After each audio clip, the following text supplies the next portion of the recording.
Hello and welcome to Career Atoms. Today we're covering off 5 further more advanced elements that will enable you to produce an exceptional CV in order to improve your chances of being invited for interviews. If you haven't already reviewed the Part 1 CV writing video, then please start there, as there's some really useful info that will help you to think differently about your CV and adopt a more effective approach during the creation and updating process.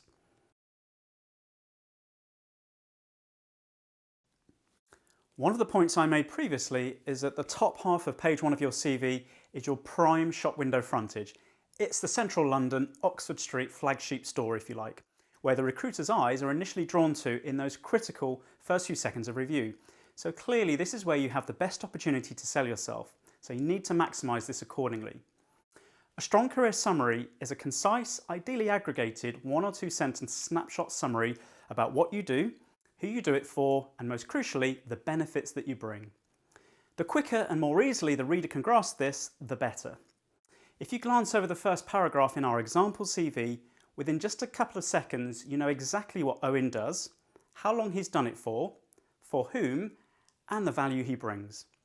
Crisp, concise, and to the point means a recruiter is likely to be more inclined to continue reviewing. If this opening sentence had 2 or 3 times the number of words, it would be much harder to isolate these key things quite as quickly. Say as much as you can in as few words as you can. When we talk about positioning the career summary as an aggregation of experience, this doesn't mean that you necessarily have to specify an exact number of years of experience, particularly if you're concerned about introducing any conscious or indeed unconscious age bias on the part of the recruiter. You could just say, with experience of, or in this example, senior project manager who has delivered, etc. Also, if you've had multiple career shifts and some of the older stuff is no longer relevant, it may be better to focus this first paragraph purely on more recent, relevant experience.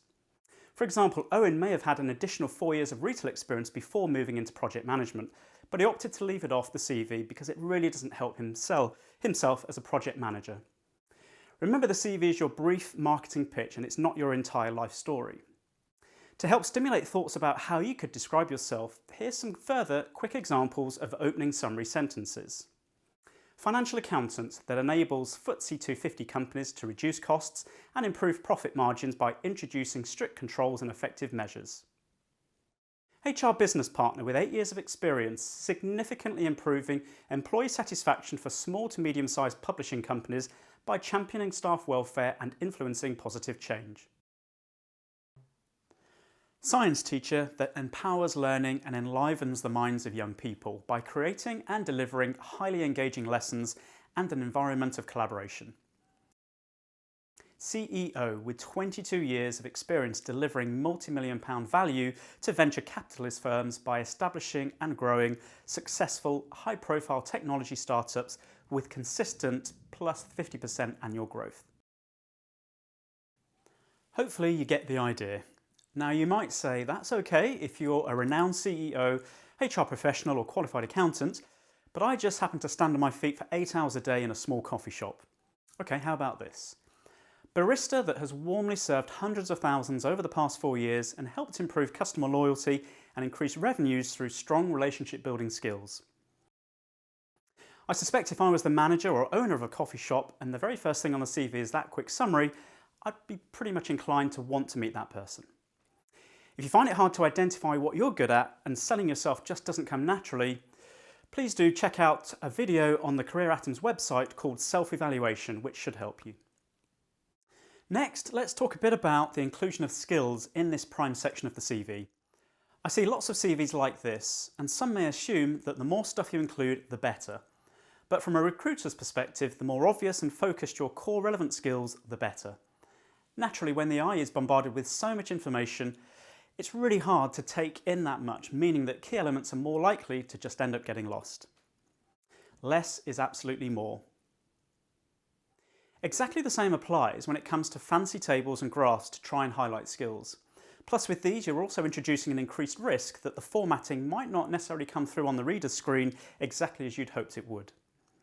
I've seen many a CV appear as a garbled and unintelligible mess, and few recruiters would have the time or inclination to inform the candidate of this, meaning that your CV could be automatically getting rejected without you realising why.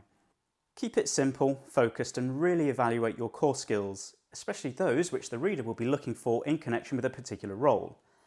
I believe it's better to outline key skills in a straightforward single sentence structure as shown, rather than include them in a big list of bullet points or a graph or table. It's also important that wherever possible you prioritise and focus much more on hard skills rather than soft skills. Here's a quick outline so you can see the difference between the two.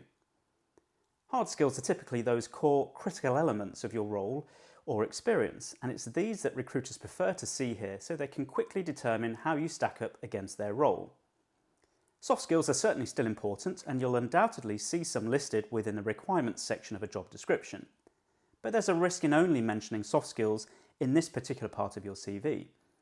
Because these are often more easily assessed during an interview itself, when you list them on paper, they're often ignored, considered merely as an opinion, or just seen as a bit of a cliche because everyone believes and says that they have good communication skills, that they work hard, and they're comfortable working in teams as well as alone, etc. It isn't particularly convincing to just list stuff like this. If you wish to convey soft skills, make them more convincing by evidencing them via the results you highlight. Don't just say you're a good communicator or simply list communication skills and leave it at that. Actually show it by mentioning a specific achievement where you effectively presented to a group, or you influenced someone, or you perhaps turned around a difficult customer through careful listening, understanding and reassurance, etc. But wherever possible, you want to primarily outline hard skills in your career summary section. The two obvious caveats to this are firstly graduates and those with little work experience, in which case I'd point you to the website as there's a CV template there that will really help. Also, people targeting career change will need to think carefully about whether they have hard skills that are readily transferable. If they do, fantastic. But if not, and it's much more about the soft skills being transferable, you'd have to then highlight these and provide much more evidence in the body of the CV. Okay, so what about IT professionals with loads of technical skills that they might want to highlight? I think you have to be fairly ruthless and chop out stuff which you're not actually that strong on, especially if you're including any old technology that's really not relevant any longer. If thereafter you still have a lot of technical skills remaining that you just can't leave off the CV altogether, what I'd do is then highlight only the most critical ones that pertain to the position you're applying for in this section, and then potentially consider adding a slightly more comprehensive technical skills summary section right at the end of the CV. You'll note that there's no objective section or objective statement on our example CV. 9 times out of 10, you'll want to steer clear of writing about an ideal job wish list or what you hope to achieve in your career over the next number of years. The simple truth is that recruiters are much more focused on assessing what value you'll bring to the employer, and they're less interested in what you hope to get out of it. The only exceptions to this, where you may get away with a brief mention about objectives on your CV or in a covering letter, are if you're a fresh graduate, in which case please do check out the graduate-specific free CV template and instructions on the Career Atoms website, as there are some differences to the things that we've talked about in this video. As well as if you're actively looking to transition from one career or function to another, in which case, if you didn't overtly express this intention, you'll probably just leave the reader scratching their head and wondering why you've applied for a job that's completely unrelated to your prior experience. In this situation, you'll need to spell out your intentions. I'll also shortly be putting together a separate video about changing careers, so do check back regularly on the website for this. I mentioned in the first CV video that whilst the education and qualifications section is best placed on page 2 of the CV, you can still subtly highlight 1 or 2 pertinent things in this career summary if it will really help your cause.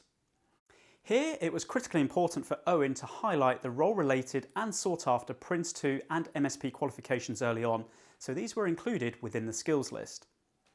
If, for example, he also had a related degree or PhD from a prestigious university or MBA from a leading business school and he was itching to flag it on the first page, he could have added some wording like,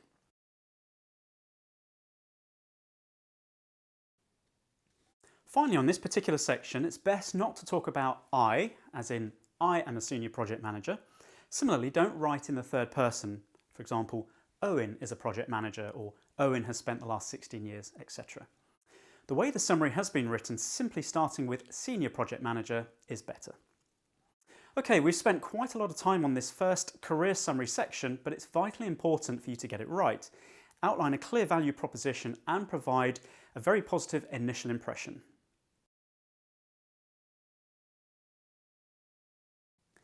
Again, in the prime shop window, top half of page 1 of the CV, you want to carefully pick out and highlight 2 or 3 key achievements you're particularly proud of to help emphasise and reinforce the value that you'd bring to a new employer, making sure that whenever possible, these have some pertinence to the role that you're targeting, of course.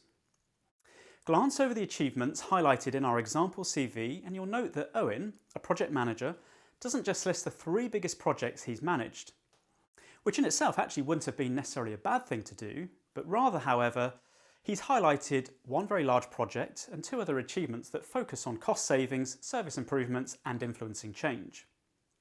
Together, these all help to build a really positive, much broader perspective of someone who can offer a whole lot to an employer, and it's likely that these particular areas also align with some key requirements that were highlighted in a particular job description. Note also that the achievements are very specific rather than generic, and they're also quantifiable because he's added some facts and figures. This immediately gives a more powerful impact and helps bring them to life. A little hint here is to, wherever it's possible, use a very precise figure as it makes it stand out more, and it might sound strange, but by saying £198,000 under budget, it actually looks better than saying 200,000. The reader's automatic impression is that you have a firm grasp of the detail, you were obviously there and involved. It's believable. When you're considering achievements to highlight, think particularly in terms of how these may have contributed to the sort of results that would be important to an employer or their clients. You need to be thinking about things like sales and growth, market share, revenue generation, profitability, customer satisfaction, brand loyalty, cost savings, operational efficiencies and improvements, etc. This list isn't exhaustive, but you hopefully see where I'm going with this. Put yourself in your employer's shoes and consider what positive impact your achievements have delivered. Something else I'd like to highlight that can really help making a great impact is regarding the actual sentence structure of the achievements that you write about. Look at these 2 sentences and notice the subtle difference.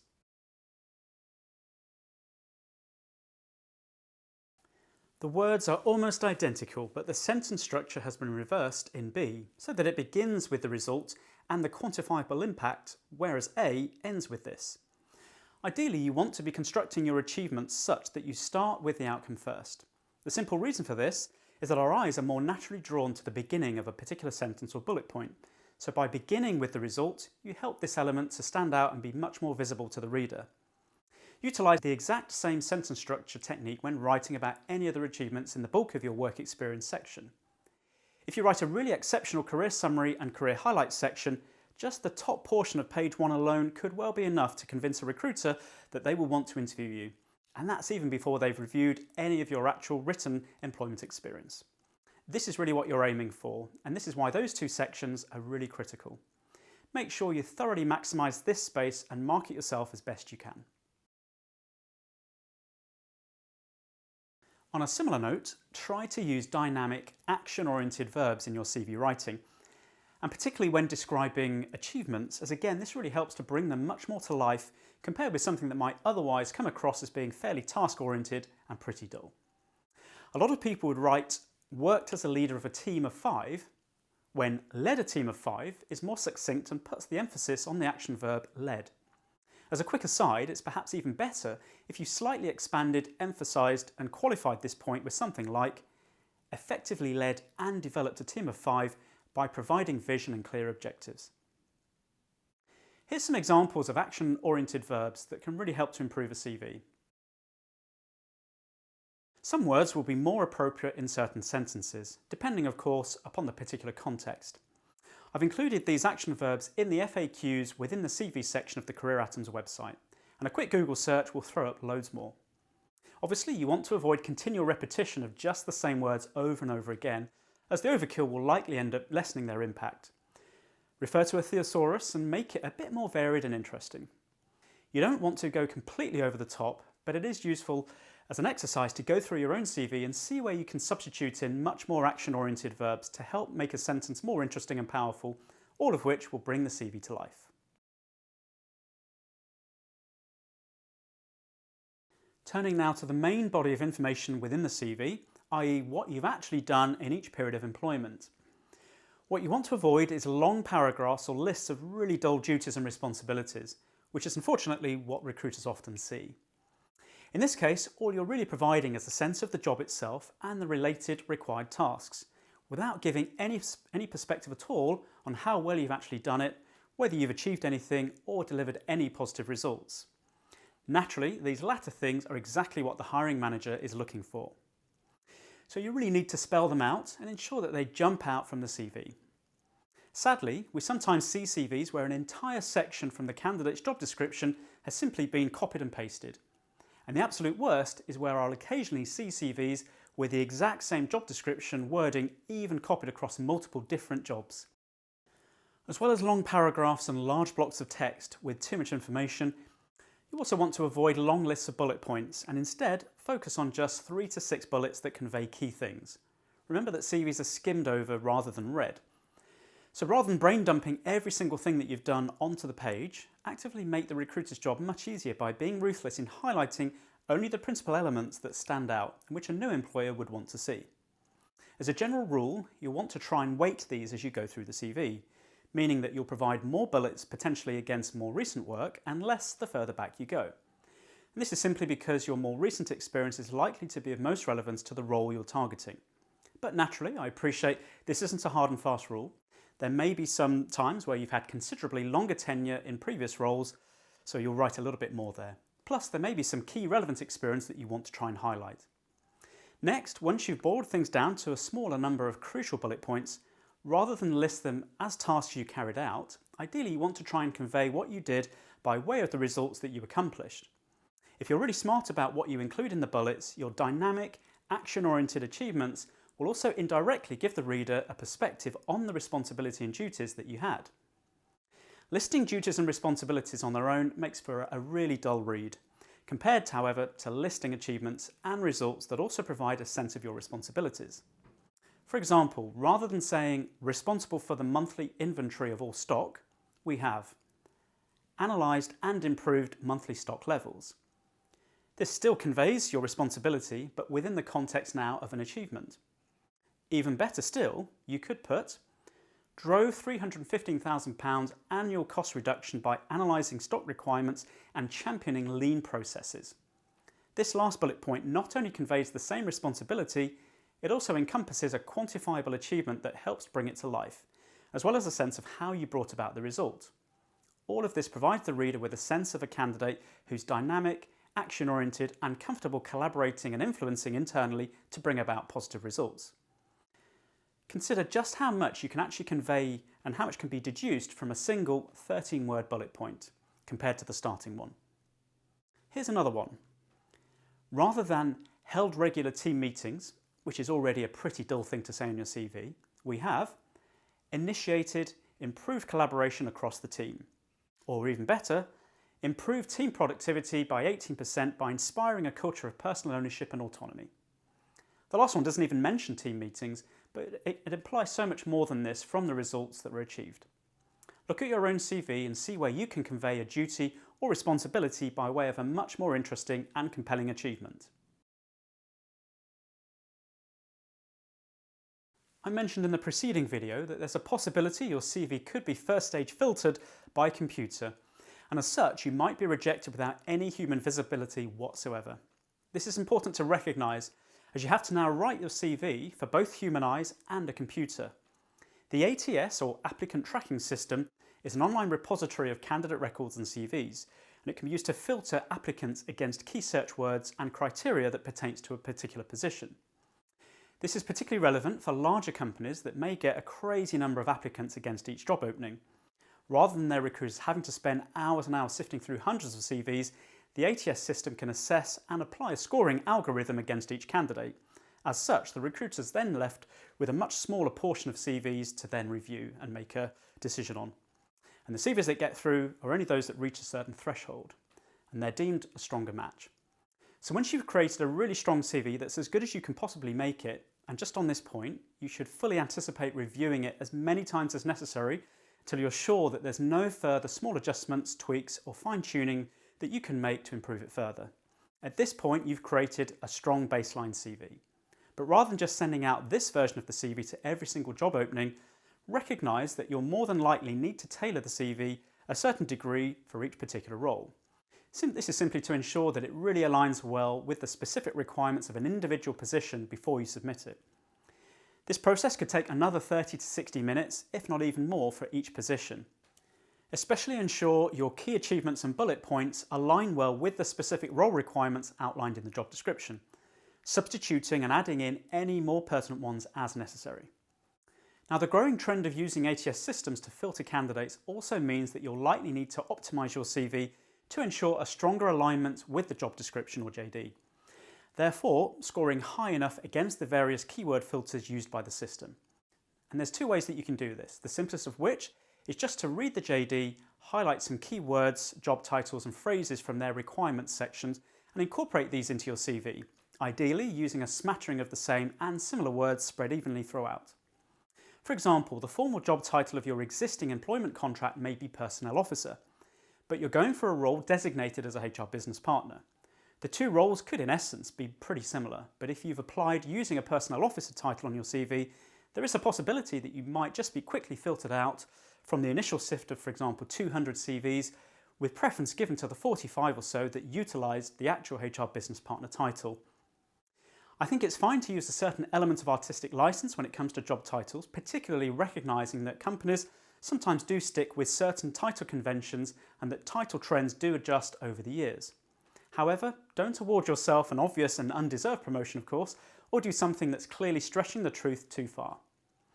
And it's not just job titles as well. Look at other keywords and phrases in the JD and recognise that some things will hold more weight than others. Don't just copy and paste the whole JD text word for word and don't repeatedly overuse exactly the same title and wording.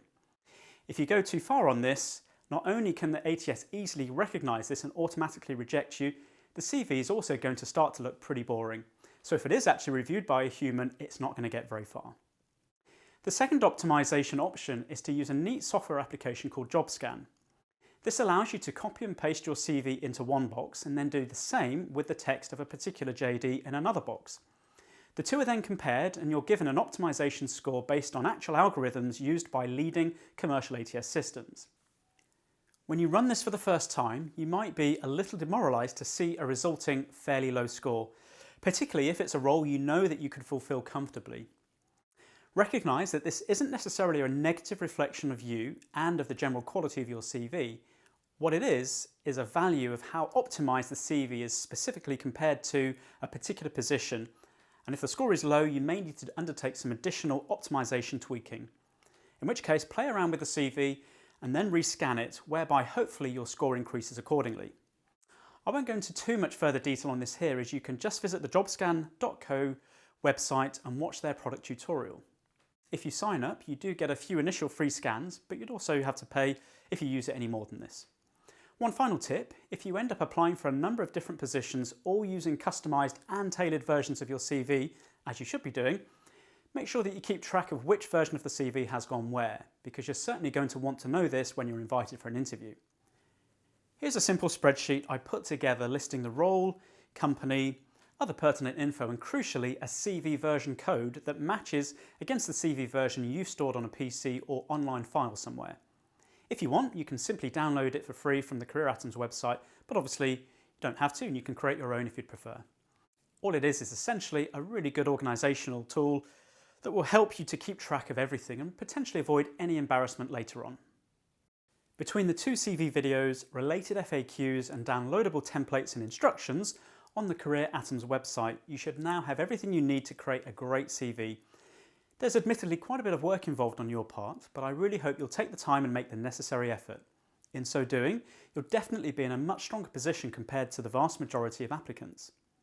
Thanks very much for watching. Do check out all the other completely free premium job hunting content, and I wish you every success.